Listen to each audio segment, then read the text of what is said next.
नमस्कार, बहुत स्वागत है आप सभी का। मैं आपके साथ अस्मिता दुबे।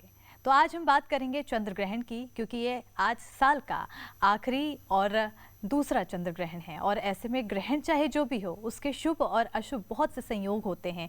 तमाम तथ्यों को जानने के लिए आज हमारे साथ मौजूद हैं डॉक्टर एच.एस. रावत जी, जो कि धर्मगुरु हैं, और ये तमाम तथ्यों के बारे में ना सिर्फ आध्यात्मिक बल्कि वैज्ञानिक तथ्यों के बारे में भी विस्तार से जानकारी देंगे। बहुत बहुत स्वागत है आपका गुरु जी। नमस्कार सभी दर्शकों को। तो गुरुजी, सबसे पहले तो मैं जानना चाहूँगी कि 8 नवंबर क्योंकि दूसरा और आखिरी चंद्र ग्रहण है, ऐसे में सबसे पहले यही जानना बहुत ज़्यादा महत्वपूर्ण हो जाता है कि आखिर क्या समय है, कितने बजे से चंद्र ग्रहण की शुरुआत होगी, सूतक काल कब से शुरू होगा? बिल्कुल, मैं सभी दर्शकों को बताना चाहता हूँ, जो सूर्य ग्रहण होता है उसमें सूतक काल जो होता है वो 4 पहर का होता है और 1 पहर 3 घंटे का होता है, तो यानी 12 घंटे पहले होता है।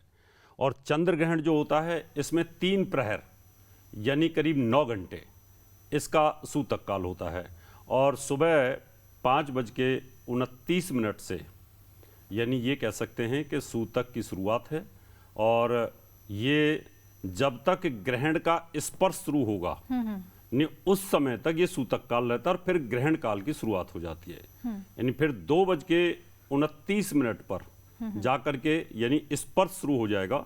ये कह सकते हैं कि ग्रहण यानी पृथ्वी की जो छाया है वो धीरे धीरे धीरे धीरे चंद्रमा को ढकना शुरू करेगी, शैडो आनी शुरू हो जाएगी और फिर 3:40 पर ये कह सकते हैं कि ग्रहण ग्रास में आना शुरू हो जाएगा, यानी पूर्ण रूप से आपको दिखाई देना शुरू हो जाएगा, विजिबिलिटी आनी शुरू हो जाएगी।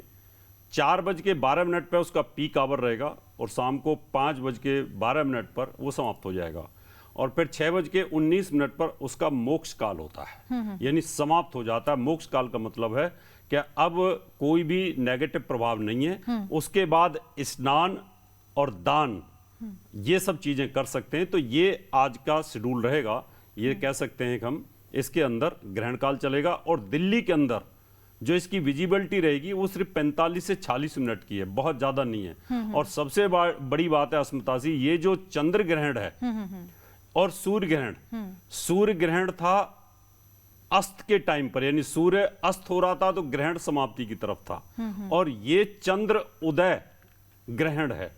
ये कभी कभी ऐसे हालात बनते हैं यूनिवर्स में और ये कार्तिक मास के अंदर 2 ग्रहण पड़ना ये बहुत ज्यादा अच्छा नहीं माना जाता। तो ये जैसे ही चंद्र उदय होगा और वो ग्रहण के साथ साथ उदय होगा, जबकि सूर्य अस्त हुआ था तो ग्रहण होते होते अस्त हुआ था, तो इन दोनों में इतना फर्क है।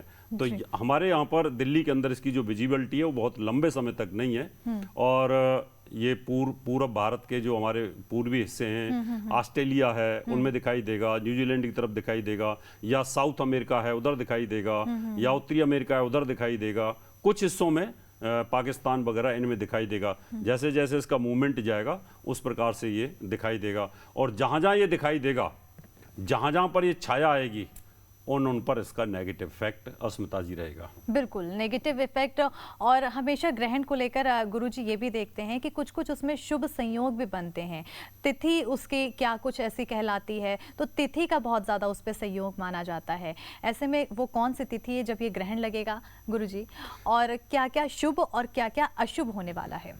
फुल मून जब होता है यानी चंद्रमा, पृथ्वी और सूर्य जब 180 डिग्री या उससे थोड़ा ऊपर या थोड़े नीचे आते हैं तो उस समय ग्रहण बोलते हैं। तो इस बार ये कार्तिक पूर्णिमा को ग्रहण लग रहा है और ये जो ग्रहण है यानी फुल तो नहीं बोल सकते इसको, इसकी जो कैपेसिटी है वो बहुत ज़्यादा नहीं है।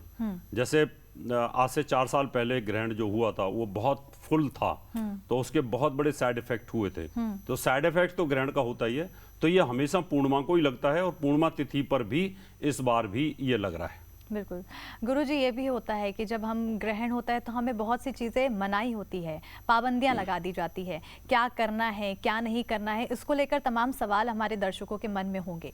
उन सवालों के जवाब में क्या कुछ किया जा सकता है, क्या कुछ नहीं किया जाता है? देखिए, विज्ञान ये कहता है कि ये खगोलीय घटना है, इसको बड़े आराम के साथ एंजॉय करना चाहिए, ऐसा बोल देते हैं। लेकिन विज्ञान ने भी इस पर शोध नहीं की है।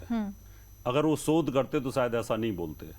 हमारे ऋषि मुनि बड़े दिव्य ज्ञानी थे, दिव्य दृष्टि थी उनके पास में। उन्होंने देखा कि जब पृथ्वी सूर्य और चंद्रमा के बीच में आती है, तो चंद्रमा के ऊपर जो सूर्य की रोशनी जाती है वो रोशनी पूर्ण रूप से नहीं जाएगी। यानी अगर मेरी आंखों के सामने अगर कोई पट्टा रख दिया जाए तो मुझे आगे कुछ दिखाई नहीं देगा, और जब मेरे सामने कुछ दिखाई नहीं देगा तो मैं कर क्या सकता हूं? तो चंद्रमा यहां पर ब्लेंड हो जाता है, और चंद्रमा शीतलता देता है, चंद्रमा पूर्णिमा को अमृत देता है। इसलिए शरद पूर्णिमा के दिन खीर खाने का विधान है, और हमारे यहाँ तो हर अमावस्या और पूर्णिमा पर हिंदुस्तान में खीर बनाई जाती है। और पूर्णिमा के दिन खीर क्यों बनाई जाती है? कि पूर्णिमा के दिन जो चंद्रमा होता है वो अमृत देता है और जड़ी बूटियों को अमृत देता है, जिससे दवाइयां बनती हैं, और वो अच्छे नक्षत्रों में उसको लिया जाता है। जब पूर्णिमा के दिन अमृत आएगा नहीं, सूर्य की किरण आएगी नहीं, तो वो पॉइजन में कन्वर्ट हो जाता है, विष फेंकना शुरू कर देता है। तो ग्रहण के अंदर चंद्रमा विष फेंकता है, और जब विष फेंकता है तो सूतक काल में खाने के अंदर विष आता है, विषैले बैक्टीरिया आ जाते हैं, और उसी टाइम पर जब हम कोई चीज खाते हैं, पीते हैं, दूध लेते हैं, तो हमारे ऋषियों ने कहा है कि उस समय तुलसी के पत्ते, थोड़ा तिल डाल सकते हैं, कुसा डाल सकते हैं, इनसे वो बैक्टीरिया पनपते नहीं है, उस विष का प्रभाव नहीं होता, और उससे हम पॉजिटिविटी के अंदर आ जाते हैं। तो ये जो प्रभाव है नेगेटिव, मून की जो रिफ्लेक्शन है वो पृथ्वी को आ नहीं पाती, और जब पृथ्वी को रिफ्लेक्शन नहीं आएंगी तो चंद्रमा जो वनस्पतियों को जिंदा करता है, फूल हैं, पौधे हैं, संजीवनी हैं, बहुत सारी ऐसी जड़ी बूटियां पूर्णिमा के दिन ही वो तोड़ी जाती हैं आयुर्वेद के हिसाब से, तो वो सब पॉइजन में चली जाती हैं। इसका इसलिए बहुत बड़ा दुष्प्रभाव अस्मितासी होता है। तो हम कोशिश करते हैं कि इन चीज़ों को रोका जाए और उस चीज़ को ठीक किया जाए। ठीक है, बहुत सारी चीज़ें हैं जो दुष्प्रभाव पैदा करती हैं। अब ये भी जानना बहुत ज़्यादा ज़रूरी है कि किन पर ये इसका प्रभाव बहुत ज़्यादा पड़ेगा पंडित जी।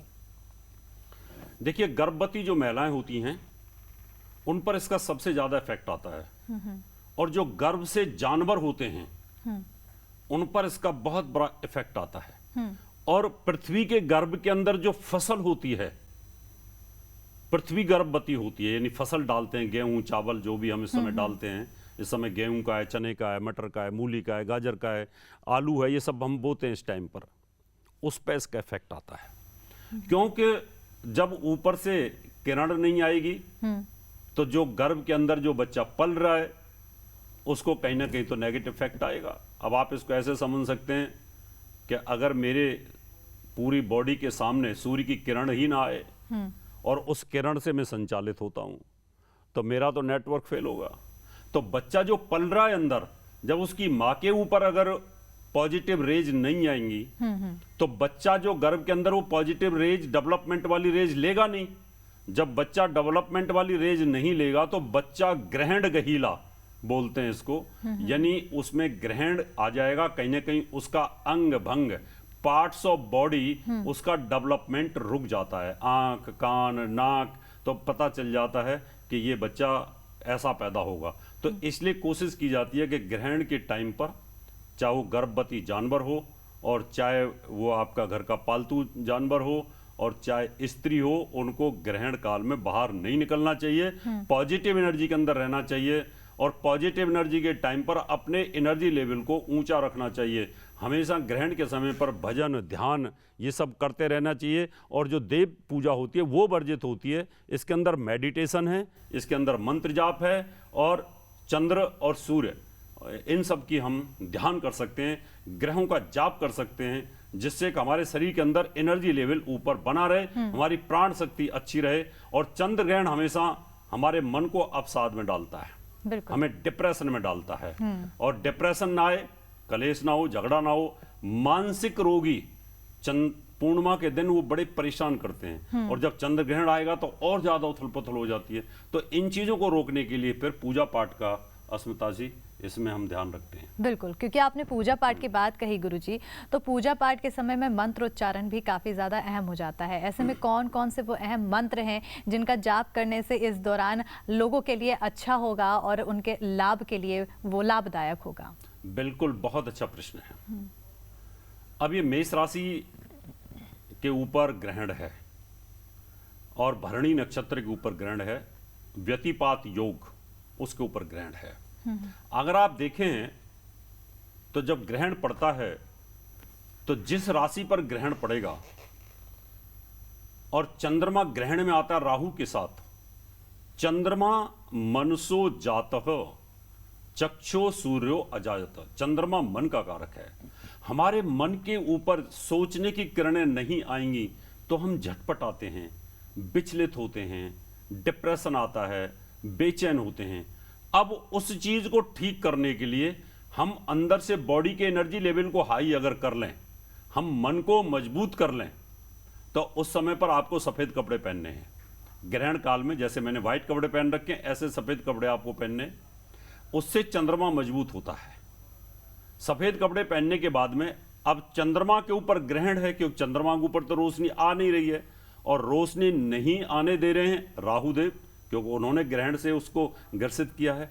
तो राहु के मंत्रों का जाप और केतु के मंत्रों का जाप, ये राहु केतु दोनों ही सूर्य ग्रहण और चंद्र ग्रहण लगाते हैं। तो राहु के मंत्रों का जाप करें कि हे राहु देव, आपसे विनम्र विनती है कि आप इस कष्ट को निरूपण ना दीजिए। तो उस समय एक मंत्र है, बीज मंत्र है और वेद मंत्र, दोनों मैं आपको बताता हूं। ओम, मंत्र को यहां पे लाना है। ओम ब्राम ब्रीम ब्रोम सरावे नमः।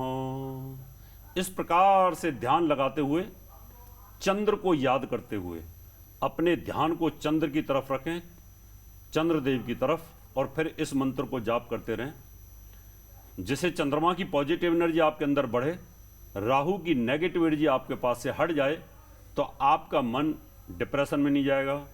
आपके बच्चे के ऊपर, जो गर्भ में बच्चा पल रहा है, उसके ऊपर पॉजिटिव एनर्जी का प्रभाव आएगा, उसके ऊपर इस ग्रहण की काली छाया नहीं पड़ेगी, अंदर से आपका एनर्जी लेवल हाई हो जाएगा, आपकी प्राण शक्ति बढ़नी शुरू हो जाएगी।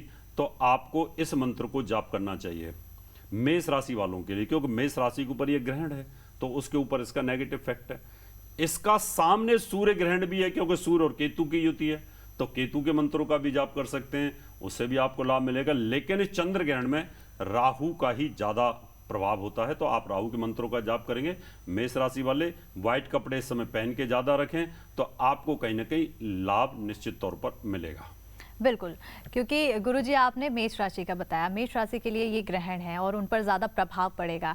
अन्य भी कई राशि हैं, उन अन्य राशि पर कितना प्रभाव पड़ने वाला है, और बाकी के राशि में के जो लोग हैं वो लोग किस तरह के मंत्र का जाप करें, और कितने ज़्यादा इसमें मंत्र हैं, अलग अलग मंत्र कर सकते हैं जाप, तो कौन कौन से मंत्र का जाप किया जा सकता है? इसके अंदर अस्मिता से ये होता क्या है कि 12 राशियां हैं, ग्रहण का प्रभाव 12 राशियों पर अलग अलग लोगों पर होगा।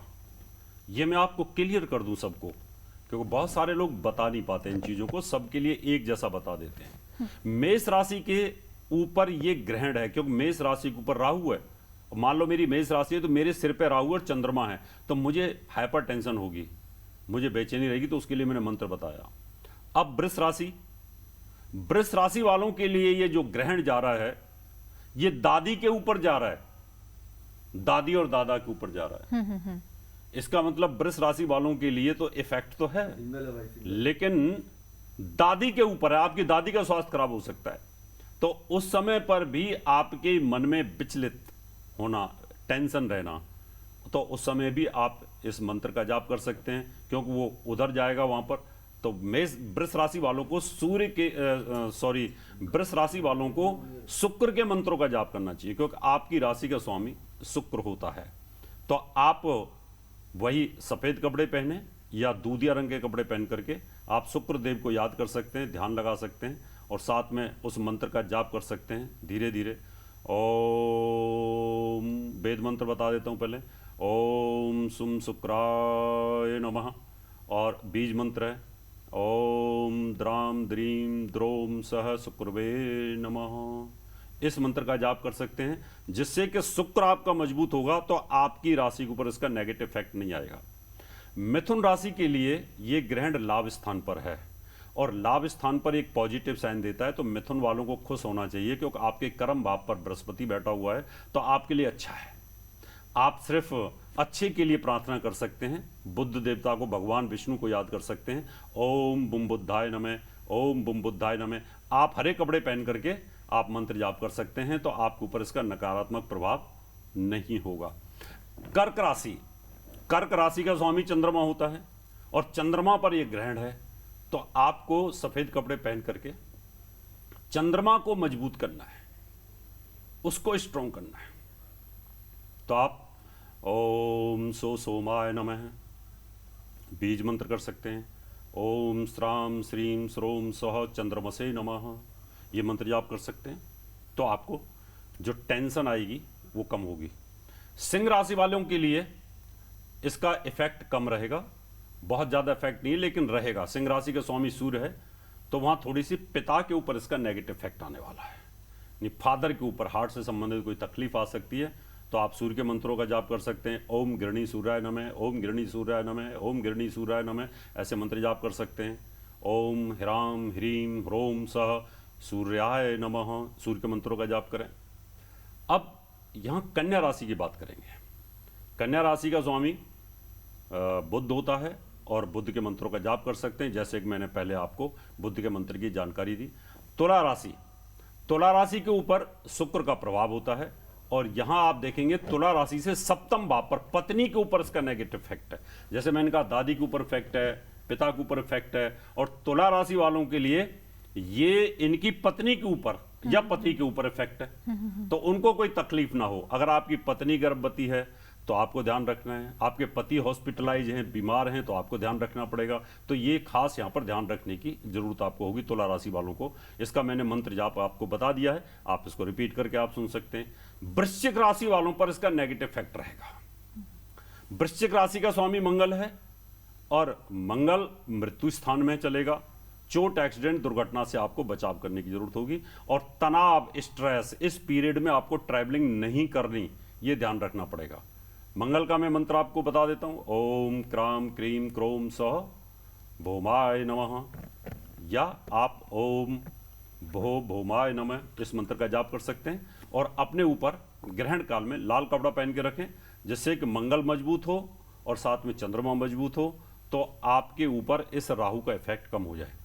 धनु राशि वालों के लिए अच्छा है, राजयोग कारक है, वहाँ बहुत ज़्यादा प्रॉब्लम नहीं है। आप पीले वस्त्र धारण करके तो आप मंत्र जाप कर सकते हैं, बृहस्पति को मजबूत कर सकते हैं, चंद्रमा को भी मजबूत कर सकते हैं। ओम ब्रह्म बृहस्पति नमः इस मंत्र का जाप कर सकते हैं।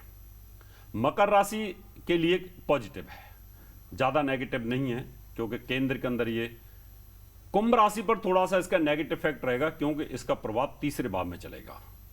और जो मीन राशि है उसके लिए भी बहुत ज़्यादा नकारात्मक नहीं, पॉजिटिव है। तो ओवरऑल 5 राशि ऐसी हैं अस्मिता जी, जिनके ऊपर इस ग्रहण का मानसिक तनाव, उनके माता पिता, दादी, स्वयं और पत्नी, इनके ऊपर इसके नेगेटिव इफेक्ट रहेंगे। और जो उपाय बताएं आप उनको करिएगा, और उसके बाद में फिर आपको और उपाय बताएंगे हम आप। बिल्कुल, ये उपाय बताए गए हैं, साथ ही साथ मंत्र बताए गए हैं, और रंग भी बताया है कि आप उस दिन किस रंग का प्रयोग करें, और उस रंग के कपड़ों के साथ पहन के फिर आप उस मंत्र का जाप करें। आशा करती हूँ कि आप सभी ने मंत्र लिख लिए होंगे, और उन मंत्रों के जरिए आप जो ग्रहण का प्रभाव है उससे बच सकते हैं। जिन पर शुभ प्रभाव हो रहा है वो और भी ज़्यादा शुभ बना सकते हैं इस ग्रहण को। अब गुरुजी, मैं ये जानना चाहूँगी, क्योंकि ग्रहण होता है, ग्रहण के दौरान सूतक लग जाता है, सूतक काल से ही खाना पीना खाना बंद कर दिया जाता है, और ग्रहण के दौरान पूजा पाठ बंद हो जाती है। उसके बाद आपने स्नान का जिक्र किया था, स्नान का क्या विधि विधान है, आखिर कब स्नान करना है, फिर उसके बाद पूजा पाठ किस तरह से किया जा सकता है ग्रहण के बाद? बहुत अच्छा प्रश्न है। बिल्कुल, लोगों को ये गलतफहमी रहती है, क्योंकि जो लोग जैसा बताते हैं वैसा सुन लेते हैं। इसके 2 विधान हैं। एक तो हमें जब सूतक काल शुरू होता है उससे पहले नहा लेना चाहिए, क्योंकि रात की नेगेटिव ऊर्जा हमारे बालों में होती है, हमारे कपड़ों में भी होती है। हमारे 9 द्वार हैं, 2 आँख, 2 नाक, मुंह, 2 कान, ऐसे हमारे जो उत्सर्जन अंग हैं वो। तो नहा धो करके स्नान करके आप जब तब पे बैठिए। और एक है कि अभी ग्रहण काल के अंदर आपके ऊपर नेगेटिव ऊर्जा का प्रभाव बनता है, हमारे शरीर में, हमारे बालों में, हमारे कपड़ों में वो बैक्टीरिया पैदा हो जाते हैं। आपने देखा होगा अगर 3 दिन कोई ना नहाए तो उसके बालों में जुआं पैदा हो जाती हैं, कपड़ों में जुआं बन जाती हैं, चद्दरें ना बदलें 2-4 दिन तो खटमल पैदा हो जाते हैं, क्योंकि हीट से होते हैं ये। तो यहां टेम्परेचर डिस्टर्ब होता है। तो जैसे ही मोक्ष काल हो जाए, 6:19 पे मोक्ष काल समाप्त होगा, उसके बाद ये जो कपड़े हैं इनको उतारें, गर्म पानी के अंदर इनको धो दें। गर्म पानी में इसलिए कि इसमें जो बैक्टीरिया पनपा है वो खत्म हो जाएगा। और उसके बाद आप गंगा जल डाल करके, या तो बहते हुए पानी में नहाना चाहिए आपको, गंगा है, जमुना है, गोदावरी है, सरस्वती है, जो भी नदी हैं उनमें जा करके नहाएं, बहुत ही उत्तम है, क्योंकि वो बैक्टीरिया बह के चला जाता है और उनका पानी इतना ठंडा होता है वो बैक्टीरिया मर जाता है। या फिर आप गर्म पानी से भी स्नान कर सकते हैं। और स्नान करने के बाद आपको दान करना चाहिए। दान से दुआ मिलती है। जितनी देर आप ग्रहण काल में रहे उतनी देर आपकी बॉडी का एनर्जी लेवल डाउन रहा, और जब आपने किसी को दान दिया और दान देने के बाद उसने कहा वाह हे भगवान इनको खुश रखना, उसका एनर्जी लेवल हमारे साथ जुड़ गया। तो हम अगर बीमार थे, हॉस्पिटल में थे, हमने दान किया तो उससे कहेंगे तथास्तु, ठीक है, आप स्वस्थ हो जाइए, बहुत प्रसन्न रहिए, आपको तकलीफ ना हो, ग्रहण काल का कोई आपको प्रभाव ना रहे। तो आप श्रद्धापूर्वक फिर ना धो करके आप दान कर सकते हैं, तो उसका ग्रहण का प्रभाव भी आपके ऊपर नहीं पड़ता। बिल्कुल। तो देखिए किस तरह से गुरुजी ने हमें बताया कि स्नान करना है और उसके बाद दान करना है। दान का जो प्रयोग, हम दान करने के बाद जो हमें तथास्तु का आशीर्वाद मिलता है वो कहीं ना कहीं हमारे शरीर में ऊर्जा प्रदान करता है, जिसके माध्यम से जो ग्रहण है, ग्रहण के समय में जो हमें डिप्रेशन का सामना करना पड़ा है, उससे कहीं ना कहीं हमें थोड़ा प्रभाव जो उसका कम हो जाता है। अब ये तो बात आपने बताई गुरुजी कि कब लगना है और कब इसका क्या क्या प्रभाव पड़ेगा, और साथ ही साथ इसको किस तरह से इस समय में हमें पूजा पाठ करनी है। लेकिन अब सवाल ये भी बनता है कि आखिर चंद्र ग्रहण लगता क्यों है, क्योंकि इसके कई आध्यात्मिक और वैज्ञानिक कारण बताए जाते हैं। आखिर क्या इसका आध्यात्मिक कारण है और क्या इसका वैज्ञानिक कारण है गुरुजी? देखिए, आध्यात्मिक कारण तो यह है कि जब समुद्र मंथन हुआ था तो समुद्र मंथन में जो राहु नाम का राक्षस था वो अपना भेष बदल करके देवताओं के पाले में चले गए, और इस बात की जानकारी चंद्रमा और सूर्य देव ने भगवान विष्णु को दे दी। भगवान विष्णु ने मोहिनी का रूप धारण करके उसको 2 टुकड़ों में काट दिया, धड़ से अलग कर दिया। लेकिन वो अमर थे तो उनको एक वरदान देना पड़ा कि आप चंद्र और सूर्य के ऊपर ग्रहण के तौर पर लगोगे। एक तो ये हमारे पास पुराणों में एक कहानी मिलती है, हमें ऐसा बताया जाता है कि समुद्र मंथन से इनकी उत्पत्ति होती है। दूसरा, अगर मैं साइंटिफिक पहलू इसका लेता हूं तो जैसे सूर्य के चारों तरफ ग्रह घूम रहे होते हैं तो ग्रह एक दूसरे के ऊपर से ओवरलैप करते हैं अपनी कक्षाओं में, तो सूर्य की रोशनी को जो ढक देता है तो वो दूसरे ग्रह के ऊपर रोशनी नहीं आती है, इनके एक्सेज होते हैं। तो ऐसे ही जब 180 डिग्री पर तीनों आमने सामने आ जाएंगे तो अभी पृथ्वी अपनी रोशनी को नहीं जाने देगी चंद्रमा के ऊपर। तो सूर्य और चंद्रमा के जब बीच में पृथ्वी आ जाती है तो चंद्रमा के ऊपर रोशनी आती नहीं है, और ये तभी संभव है जब 180 डिग्री पर हो, एक लाइन में हो। थोड़ा नीचे होंगे, थोड़ा ऊपर होंगे तो भी वो ग्रहण होता, लेकिन आंशिक होता है, और पूर्ण ग्रहण होता है जब बिल्कुल सीधे आ जाते हैं। तो साइंटिफिक रोशनी अगर नहीं आ रही है तो उस रोशनी के ना आने से पृथ्वी के एक हिस्से के ऊपर जहां जहां वो रोशनी अंधेरा रहता है वहां पर जितना भी जीव है, चर और चराचर जगत जो है वो निश्चित तौर पर प्रभाव होता है। समुद्र के अंदर भी इसका नेगेटिव इफेक्ट आएगा, पैसिफिक सागर जो है, प्रशांत महासागर में इसका इफेक्ट आएगा, पृथ्वी के ऊपर भी इसका इफेक्ट आएगा, वनस्पति पे इसका इफेक्ट आएगा, और साथ में पहाड़ों पर भी आएगा, तो वहां भी भूकलन की संभावना बनती है। ये इफेक्ट इसके ऊपर आते हैं। ये इसका वैज्ञानिक और आध्यात्मिक प्रभाव अस्मिता से होता है। बिल्कुल। तो हमें गुरुजी ने बताया कि क्या वैज्ञानिक प्रभाव हैं, क्या आध्यात्मिक प्रभाव हैं, क्या क्या रीज़न है, वो तमाम हमें तथ्य गुरुजी ने बताए हैं ग्रहण के। और आशा करती हूँ कि आपको भी इन ग्रहण के समय में जो मंत्र गुरुजी ने बताए हैं उन मंत्र के द्वारा आप उसका उच्चारण करेंगे, ताकि जो उसका प्रभाव है, दुष्प्रभाव है, वो आप पर ना पड़ सके, और इस ग्रहण के समय भी आप पूरी ऊर्जा के साथ अपने मन को खुश रखेंगे। बहरहाल बहुत बहुत शुक्रिया गुरुजी, आपने तमाम जो तथ्य बताए, तमाम जो मंत्र बताए वो हमारे दर्शकों को ज़रूर काम आएंगे। बहुत शुक्रिया हमारे साथ जुड़ने के लिए। और इसी के साथ हमारे इस खास कार्यक्रम में फिलहाल इतना ही। मुझे दीजिए इजाज़त। नमस्कार।